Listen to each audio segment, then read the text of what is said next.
essentially filling in emotional voids rather than trying to make genuine connections with people that need serious help and support. Now, up until this point of the video, I haven't mentioned Shinji, this character, because he's also a really interesting character, if you ask me. As the head of the Rental Family Service, he seems to be this like cold, calculated, and almost heartless businessman who's fully aware that what he and his company is doing is morally questionable. But reassures Philip and the other workers that this is a service that people need, and if the need is there, then it's only natural to provide for that need no matter what. Japan is a strange country, and this is just how it works, whether you like it or not. It's the excuse he constantly gives to Phil, and essentially himself, whenever his modus operandi is put into question. There's a few scenes we see of Shinji going home to his wife and kids that portrays him as having a happy family life, him being a good father who's supportive of his wife's cooking, supportive when his kid misses that PK at soccer match and does like, don't worry, kid, you'll be right next time, which may lead you as the viewer to think why he feels so disconnected from the moral qualms that Phil sees. I have a happy family life, so it's not my problem if people have issues that I don't have. But well, shocker, after Phil calls out Shinji's hypocrisy, we see a final scene with Shinji's family, and we find out, oh shit, that's not his real wife and kids. That's right, Shinji has actually rented out a family himself to fill whatever emotional void he has lost. And when he realizes what he's been doing, he's absolutely devastated. After this whole events, the Rental Family comes to Phil's aid by playing the roles of detective and lawyers to help us Phil out and make equal family trouble with each other. charges. But it's not exactly a happy ending, as not long after, Philip gets notified that Kikuo has passed away in sleep, and it's revealed that Philip never attended his own father's funeral, which shows that Philip, in a way, viewed Kikuo kind of like a father figure for himself. And not being able to hide his own personal attachments to Mia, Philip visits her one last time to essentially tell the truth, and the two reconvene as just friends who have accepted each other's decisions. In the final scene of the movie, Philip visits a shrine and is seen praying for the first time, showing how much Kikuo's presence has given him a new perspective on his life. And the reason why I love this final scene in particular is because it beautifully captures the message of this film. In an early scene in Amasa, Kikuo teaches Philip about the concept of Yaoyorozu, or in English, the 8 million gods, which if you don't know, is a fundamental concept in Shintoism that everything in this world, the sun, the trees, the sea, even inanimate objects like these TVs behind me, and every human ever has a god that resides within it. It's the idea that every phenomenon in life should be handled with respect and cultural appreciation, and that we should be thankful for the things that surround us and not take them for granted, no matter how small or unimportant it may seem. When Kikuo is seen praying at the temple, Philip asks him, hey, what's actually inside of the shrines? In other words, what exactly are you praying to? Instead of telling him straight up, however, Kikuo tells Philip that he should go and see for himself. And in the final scene of the movie of Philip praying at the shrine, he finally sees what's inside of the shrine. To Philip's surprise, he sees a large circular mirror reflecting an image of himself back at him. I think this is the film's way of teaching Philip that he's come to terms with his own loneliness, and that the combination of dropping the fake personas to pursue genuine relationships in this job has led Philip to realize his own self-worth. It's a beautiful way of showing that Philip has overcome his own life by helping others to overcome theirs, and that the love and fulfillment that he was so desperately searching for was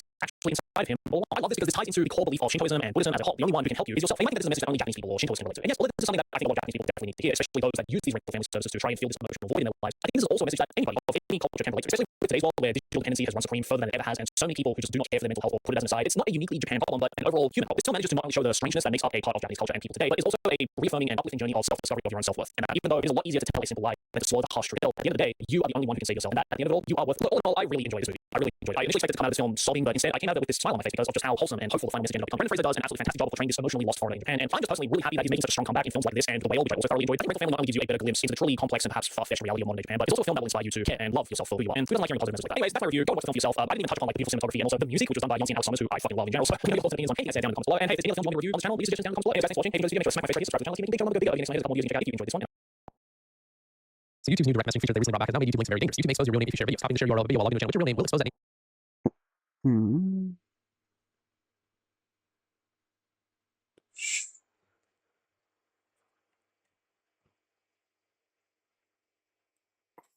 Or could to anyone who clicks your link, this can be disabled in privacy settings. First of all, you can find Kiwi Farms are the people that are actually like breaking this story. Kiwi Farms' website is infamous for doxing. Their entire reputation relies on them going ahead and doxing and trolling people. So I think it's funny out there, I guess, trying to prevent doxing now. But regardless of realizing this week, YouTube's available to doxing people. So if you go and see this link, this is happening over here. Go and look at this image of this person, but they put a link on Discord and share a video to their friends or whoever. As you can see, when you click on the link, it goes ahead and sends this person's channel name and their channel handle to whoever clicks on the link. Set by Normy Dude at Normy Dude Real, allowing as at Normy Dude 2424. As you can see from a lot of messaging over here, this has to do with YouTube's direct message feature. So again, what if your name was Normy? What if your channel name was your real name? As many people do have their real name as their channel. Obviously, when you're sending people links on the internet, like through YouTube or wherever, you send Discord link to your friends or whatever, you're not expecting YouTube to then go ahead and send all your information to whoever you sent the original link to. So for that reason, in the past, whenever people would send YouTube videos, people didn't have to worry about their channel name and handle being sent to them as well. So how do we go and fix this, right? As the Kiwi Farms Twitter actually mentioned, you can actually go ahead and turn this off in your privacy settings. So if you go over to your phone app on YouTube and you go to settings, you click privacy and section over here, there's a channel visibility for shared links. So your channel name, handle, and profile picture to people who open links you share outside YouTube. Obviously, you want to turn that off. And now I also want to add, I've never seen this setting before on YouTube. Could be wrong on that. Maybe this setting has been around for a while. I've never seen it personally, so I'm not something new about it. But yeah, the other thing you can do is go ahead and modify the YouTube link that you were sending. So for example, when you send a YouTube link, sometimes it'll be listed as this, which would be the correct and safe link. Other times it'll be listed as this. So a question mark SI and equals and then a bunch of stuff after. You actually want to remove the question mark SI and everything else after it, and that'll actually keep your information safe. Your channel name won't be shared with anyone. Also, this is apparently being done to track you. It's been stated by so many different people and researchers and stuff like that. That question mark SI thing is actually being used by YouTube to go and track you and see where you were sending a link from and all that stuff. And people are clicking things like that, right? It could be possibly tracking your location as well. Who has the infamous for location tracking as well? You know, I could be wrong about that one. But yeah, it's heavily speculated to some type of tracking parameter. So this person will experiment and found that change. They close the video, then play the video again. It's different each time, but it's the same if I tap share multiple times while watching the video without closing. I'll give you guys an example, right? So here's a video that I uploaded recently, and you can see the video link right over here. Now in the video link, as you can see, there's none of that question mark SI stuff, so this link would be safe to share. So let's see what happens when I actually click on the video link, right? So I can go ahead and grab it from up here, and you guys can see my mouse up here. But basically, I go ahead and grab the link from the top, right, from the video ID. This is what it looks like by pasting to Google. So as you can see, there isn't that question mark SI thing. The link did slightly change, but this is what the original link looked like. So the link did slightly change, but it doesn't have that question mark SI thing, right? So I believe this link would still be safe to share. So what are we talking about? Where are people getting the whole question SI thing from, right? Well, remember that YouTube actually has a share button, right? So the share button right over here is completely designed for you to share these videos on different platforms, not just on YouTube. Now I go ahead and put the share button over here and go ahead and try to get the link right here. As you see, the link looks quite different. What we see right over here, question SI equals and all that type of stuff we were talking about earlier. So now when you go and copy paste that link to Google, look at how different it looks. Now you can see the question SI and these characters over here. So what you want to do is you actually want to get rid of the question SI over here, and that gets rid of the tracking. Also prevents your channel name from being sent to people who send links to outside YouTube. Here are examples on different websites as well. I'm sure you guys don't just use YouTube, so here's some helpful ones for other websites as well. Shout out to Seal for making this. We have TikTok, the same thing. Check marks are obviously the way you want the links to be sent, and the ones with the X's are the way the websites want you to send them. I'm sure at this point we all know that pretty much every single major company out there, whether they're related to the internet or not, are just trying to take away as much information from you as possible. That's how they make their money. YouTube, TikTok, Instagram, especially about so much. They are all trying to track your data. They're all trying to get your information, and that is how they make their money because they're able to send you more targeted advertising and all that stuff. Obviously, they may not have a direct correlation with LinkedIn, but you guys get the idea. YouTube's DM feature can be potentially dangerous if you're sharing links like this, so make sure you follow what we talk about in this video. Keep yourself safe. If you guys have some questions, comments, please like the video if you enjoyed it, and subscribe for more. See ya.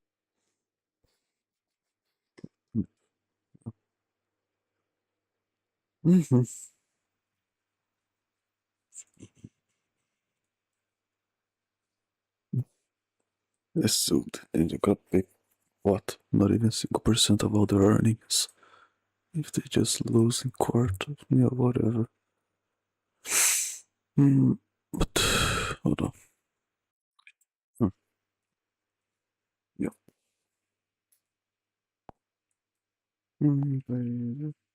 Almost over with this. I don't think there's anything else left here.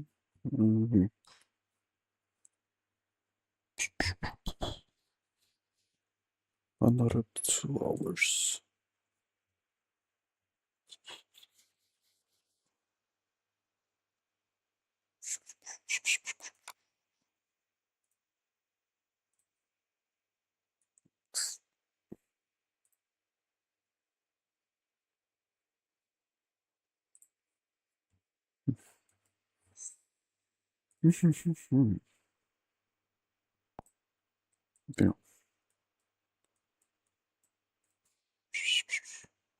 Yeah. Brilliant views. We games involved.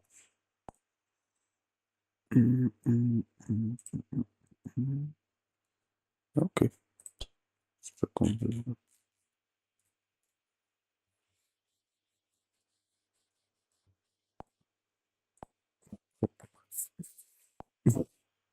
just broken because all age restricted.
Probably the cutoff point. Yep. The World Cup stuff. Too much of it almost didn't make it. Oh well. That's all. Let me double check those links. I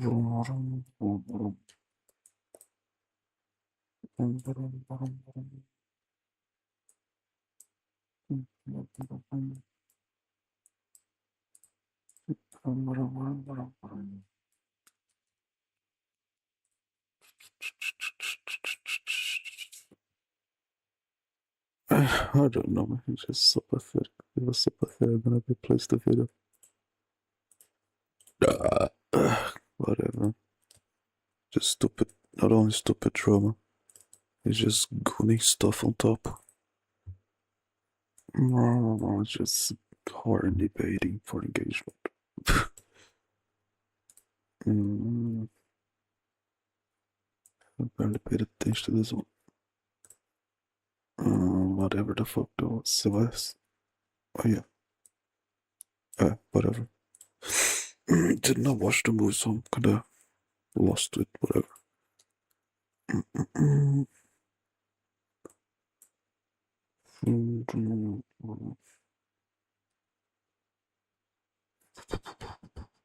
Yeah, whatever. Yeah.